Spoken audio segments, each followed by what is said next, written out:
Hello and welcome to Media in Mind. We have another exciting and intuitive episode for you today. Come on in the media booth, sit back, relax, and follow along as we bring you all the hot and trendy topics in multimedia. We are recording in the IMAX studio in Lone Star College-Tomball campus. Our producer Monty Darlin overseeing our project as well as giving us the tools we need to create this series. Welcome back for those who have been following the podcast, and if you have, I am sorry that we've been gone for like a month or so. It's been very, very busy here. I have officially become one with the Monster White Dragon tea, not sponsored, but could be. It's taken a hold of my life. Oh, the other week I had a transfusion. Like, all my blood is coffee now. What kind of roast is your blood? What kind of roast? Yes. It's medium dark. It's Medium a mixture dark. of both, yeah. It is perfect because medium dark is a mixture of, like, not too much caffeine, but just a little bit enough to be insane. You don't need to be full insane, just a little bit. Insanity is actually a requirement in order to work in the multimedia services. Indeed, especially when it's just jammed-packed with recordings. Jam-packed, boys! All the projects, all of them. No, I actually really enjoy working here. But anyways, and for those of you who are new who have now just discovered our podcast, sorry that we wasted about 30 seconds of your time. Welcome, welcome, welcome. We encourage you to sit around and listen. We have a great lineup for you today. A great guest appearance, and you get to hear our lovely, lovely voices. Let's get our introductions in order. I am your host, Robert Abel, the new fire electric type Pokemon in this generation. And I am your host, Stevenus Romero, star of the new Final Fantasy game, Final Fantasy 352. Days over 1. Days over 1.5. Over 1.5. No one's going to get these references. No, not at all. In today's episode, we are talking about drama. And we'll have a lovely, lovely interview with someone who's been in the drama department and how drama actually integrates itself into multimedia in everyday life or even what you just see in television. And our lovely interviewee is also involved in the music department, as well as being heavily involved in some of the extracurricular activities that go on this campus. And his name is Alex McMenemy. But first, we have a lot of catching up to do. The MMS department has very, very much been keeping themselves busy. Oh, very busy. The spring semester has just been jammed-packed with video shoots and editing and all sorts of drama. I'm just kidding. It's actually just a lot of editing. I remember whenever we finished College Exploration Day, the best image you ever sent me was like of that picture with Squidward, and he's like super tired, and he's like, he has like those papers. But yeah, 2 weeks from this podcast being recorded, we actually finished a month-long project for College Exploration Day, which was probably the most I've ever been involved in a team project personally since I've started working here, and it was a blast. Oh, it was all hands on deck kind of project with everyone involved in multimedia. Everyone was involved in the shooting. We all had a great time. We had like some wonderful actors. One of them we're actually interviewing today, which is why I wanted to talk about it, because Alex was one of the hosts along with Tamara. So basically what you're going to discuss with Alex is that how it preps him for what he's planning on doing with his career. Or maybe just along the lines in the future, like as a hobby. So like trying to adjust them into like saying being in front of cameras, being scheduled, being in front of a recording studio. He was very painless when it came to all that stuff. When it came to scheduling, he was always on time, and he was always just along with the rhythm. Mm-hmm. And I remember one scene specifically, if y'all have seen the College Exploration Day video, which I highly recommend you see because we worked our butts off for that. The scene where we were in Vet Tech. It was me, Monty, and him, and I was actually in the... You were in the Trevor. I was in the Trevor costume, unfortunately. We were out there in, like, the freezing cold, like, shooting this scene, and Alex was so frustrated because he couldn't memorize the lines fast enough so we couldn't get out of the cold. Mm-hmm. But nah, even in that, he, like, stuck with it, and his final take was, like, brilliant. I'm pretty sure I heard him sing a song out of frustration. He made a musical for it. It started raining. Oh, it was doing all the Texas, like, all weather, all dressed chips weather for us in one day. It was ridiculous, but we had a good time. But unfortunately, Rob, your fat butt is taking up so much of this studio It's space. because I kept sitting doing all the editing. I did all the main editing. That's why my butt's got like so big and just consuming all that. So my big butt's gonna go get some more popcorn because this is gonna be dramatic, and I need to go get my seat, my 2-seater at the theater. All right. So I'll get out of your way. all right. Hey, can you bring me some pear slices? Pear slices. Yeah. Okay. I just want pear slices. Okay. Do you want caramel with the pear slices? No, You must get a big butt like me. Hello, everybody. Rob has now left the stage in lieu of good old Robert Abel. I have here Alex McMenemy. Hey, hi, howdy. Wow, you said my last name right. Yeah, for once. Yeah. You've known me for like 6 years now? Yeah. So, as he mentioned, I've known him for 6 years. Throughout those years, he's been involved in many theater productions, and most recently, he was involved in our production of College Exploration Day. Yeah. Which is why we've been gone for 2 months. So, tell us a little bit about yourself. What do you like? Well, I like theater, clearly. No, I just like doing stuff, man. I just like having an adventure. I like stories that I'm able to tell about things that I've done in the past. Speaking of things that you've done in the past, can you talk to us a little bit about your experience in theater? Yeah. I know bits and pieces, obviously. I've known you for so long, right. but for the audience. You never come to any of my shows, though. So I went to one. You went to one of my shows. I don't even think you were starring in it. Yeah, I wasn't. I haven't really been starring in performances until recently. So my experience in theater is mainly just getting on the stage and just having a blast, really. I've done many a show. My first show was Almost Maine, which still has a place near and dear in my heart, and I still wear the shirt that we got for the show very often, just because it's got a heart on the heart. It's cute. Anyway, I really enjoy looking back at a lot of the shows that I do. I don't think I've had a show that I've hated. I don't think I've ever had a show where I was like, didn't like that. Really? Yeah. I'm surprised, because there's some project that I work on is more so on my own. Like, I look back and I'm like, wow, that was pretty bad. Yeah. I did a production of Once on This Island in high school. It's a musical, and I was one of the ensemble members because I had not sung since like 7th grade choir. Oh my. It wasn't anyone's favorite show, let's put it that way. Back in high school, I was actually going to mention it. I saw what I was required to see in my senior years, so unfortunately I hadn't seen a lot of shows in high school. Yeah. But I heard a lot of not amazing things about that show. Yeah. Well, we were putting up a musical in 4 weeks. A regular play goes for 6 or 7.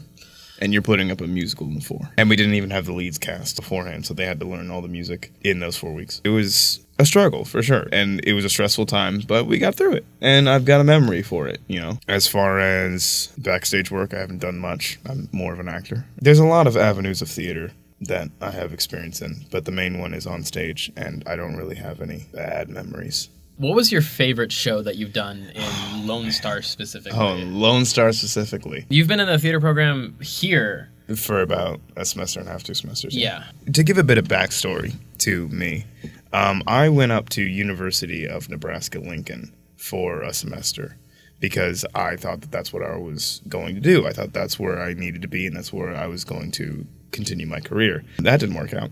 So while I was having to deal with all of that, I also injured my hand. And while all that was happening, Hurricane Harvey hit. Yeah. So everything was stacked on top of each other, and I just felt like I needed to be home. So I came home, and then I sat out a semester. I looked at Lone Star, and I went, well, I mean, I guess I could give Lone Star a shot, you know? So I had not acted in a show in about 8 months at that point. So the first show back was She Kills Monsters, which is a fantastic show. Almost went to see that. Honestly, I was like... But you didn't, did you? Because the job that I was working at the time was just like, you're coming here, third. And I was like, but I took... It was... I don't even want to get into that. But anywho, so She Kills Monsters was a great one. I played Chuck, who was the DM in this fantasy RPG world of Dungeons & Dragons. I have great memories of that show, and I've got bad memories of that show, too. Just because of the people that I worked with. It's not like, oh, the people were bad. It's just like there was so many people for that show, and like it was my first show back, so it was like really stressful. It was like, well, I've got to do good now. I've got to do good. Chuck was a really big role, so I was like, oh, well, I have to do great. During those 8 months, did you ever feel like you lost your touch, or like once you were on that role in Chuck, you were just like, this is where I'm belong? Well, I had auditioned for a few community theaters. and they were like, we can see that you're good, but you seem rusty. That makes sense. And I'm like, correct. So they're like, maybe just, get some like recent experience under your belt and come back. And I'm like, okay. So that's how I stumbled into Lone Star. I felt not that I was out of step, but that I could have easily been out of step, and I just wouldn't have known it. Because I was just doing the thing that I knew how to do. But who knows, I could have just been terrible. Yeah, that makes sense, because once you stop doing something for so long, once you get back into the rhythm of it, you do tend to get a bit rusty. What shows did you audition for? I can't even remember now. I know where I auditioned. I can't remember the shows I auditioned for because I was like, well, that's a bad memory. That's a bad experience. Because so you blotted it out. Well, it's not that I blotted it out. It's that I kept the feeling that I had there of wanting to get better and wanting to strive for more.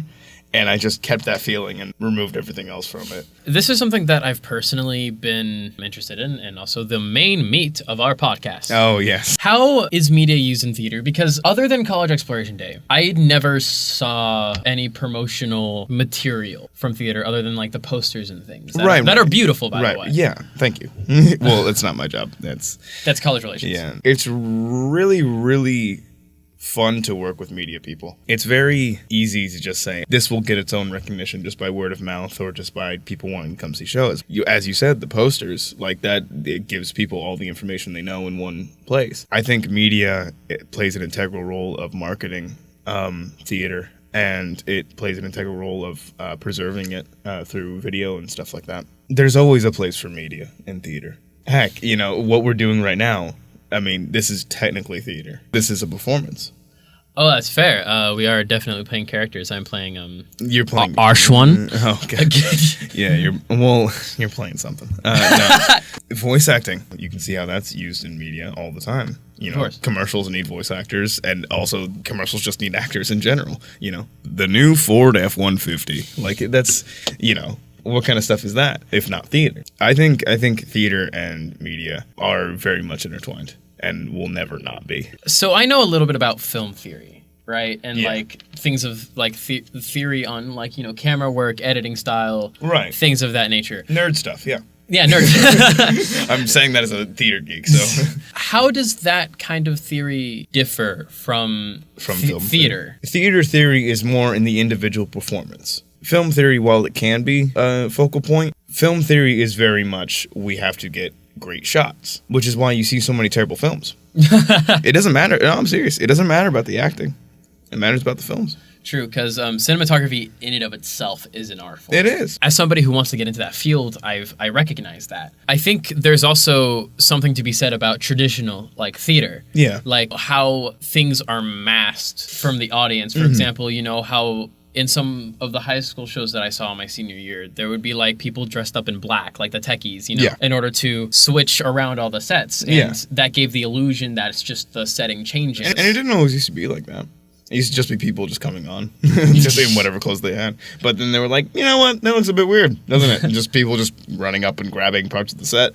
So then they dressed in a uniform black. Y'all don't have not the convenience. I don't want to say that. Y'all don't have the cut. Right? Yeah. So if we do things once. Yes, it's one time y'all rehearse it straight for a certain set period of time. And like you mentioned earlier with that musical in high school that was kind of berated. Yeah. If you don't put that time and effort into it, you can't just... You can't make it look pretty. Exactly. So is that something that usually makes people nervous? I'd say for most people, yeah. Just the finality of it, of you have to get this right or else it's going to be bad. Here's the thing. You've worked on it for X amount of weeks. You've worked on it for all this amount of time. You gotta have some confidence in yourself. You gotta believe in yourself because you can't just expect that it's going to go terribly just because you think it will or just because you think you might have a bad performance. I always say to young actors, do what you've been doing for 6 weeks. That's all you need to do. There's no extra flair that you have to add in anything. Just do what you've been doing for 6 weeks. There's nothing too crazy about that. That's fair. All right, so as a theater student, I know that you mentioned voice acting as something that you're interested in pursuing. Are there any other career paths that theater students can take, either within the theater program or even outside of it? Yeah. There's all sorts of career paths that a theater student can take. And I think theater will help for a lot of things that aren't even really considered theater. Everybody should take a theater class at least once. That's my opinion, because I think theater helps people just in general. But as far as career paths, there's voice acting, which is one that you've already talked about. There's, of course, traditional theater. There's going through community theaters and then to regional theaters, and then maybe you go to, a Broadway or, maybe Vegas, who knows, depending on your act. That all falls within traditional theater. And then there's also film, which is a very different animal. It's a very different animal. In your opinion, how does that differ? Time. It's the time. For a play, you're looking at about 7-week endeavor, maybe 8-week endeavor. For a film, you're looking at about a week at most. You think so?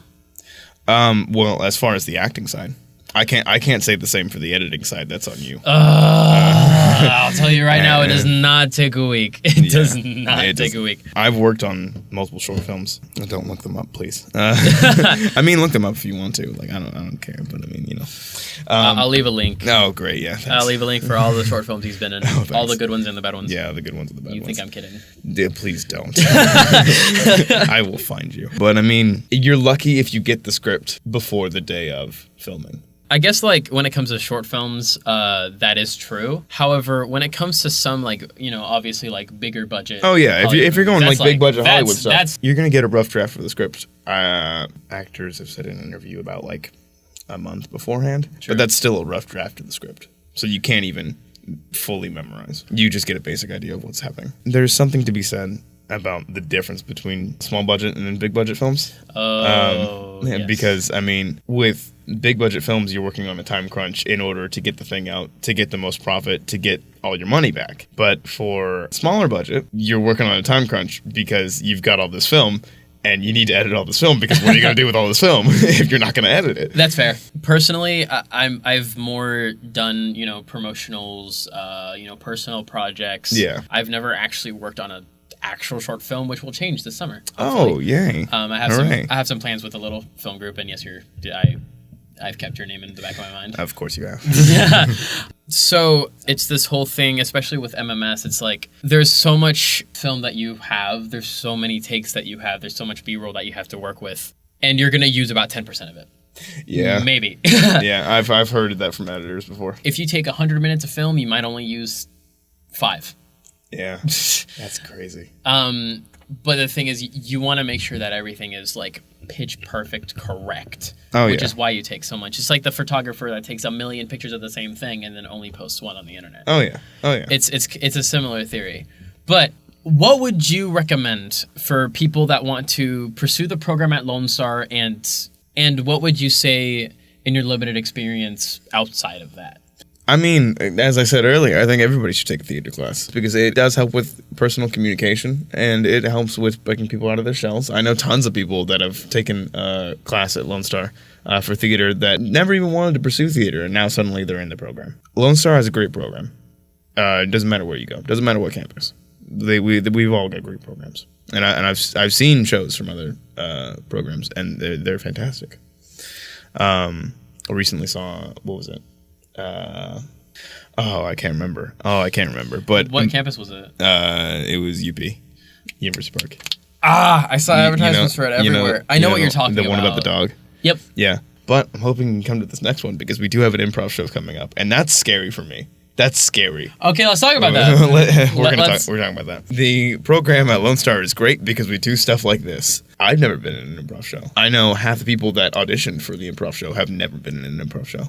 Mm-hmm. So it's going to be a new experience for sure. And I'm really excited for it. It's great that we are able to do stuff like this, that we have a director as great as Professor Jill Brummer. There we go. I have to be proper. I thought she was a doctor. She doesn't have a doctorate. No. Oh, okay. Go. Unless she does, in which case, oops. She's fantastic, and she always has a vision and is always keen on perfecting that vision. It's a blast working with her, and from what I've heard from Kenneth, it's a blast working with the other directors too. Any theater program can be a good one. It doesn't matter if it's here at Lone Star or if it's in a dilapidated apartment building. It doesn't matter. But I think the program here at Lone Star is fantastic. We've got a great group of people. We've got some really good minds, some really good heads. But yeah, the improv show is going to be scary, though. That's going to be really scary. Because, talk about finality. That's, ooh. Improv is like the definition of finality.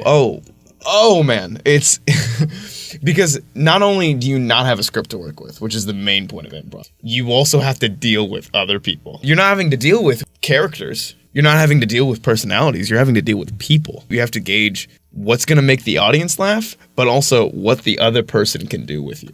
I've had times where I've worked with somebody who's great at improv, fantastic at improv, and I'm been told, I don't take it very seriously, but I've been told that I'm good at improv. So it was just a natural conclusion of, let's work together.